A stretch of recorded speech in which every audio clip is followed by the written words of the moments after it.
Welcome po sa Kainang Pinoy. Kumusta po kayo aming mga kababayan?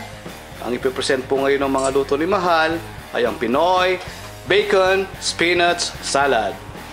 Heto po ang ating mga gagamitin.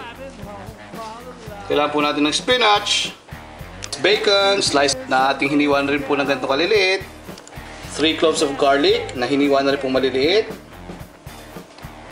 Lagayin po tayo ng sukang Ilocos or yung cane vinegar at yung sesame dressing. Tara na po magsimula. Magpainit lang po tayo ng kawali. Ngayong mainit na po itong kawali, ilagay na po natin ng bacon.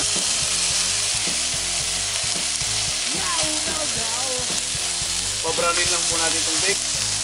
Make sure po pag nagmantika po ng gusto ito, bawasan po natin yung mantika. Ayan po, pagka nagbabrown na po yung ating bacon, pwede na po natin ilagay yung garlic. Haluin na po natin yan. Pag nag-brown na rin po yung garlic, ilagay na po natin yung spinach.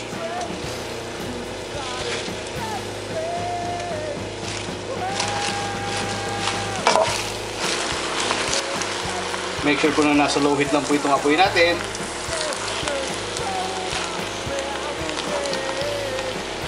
Ayan. Tutaas lang po natin itong spinach.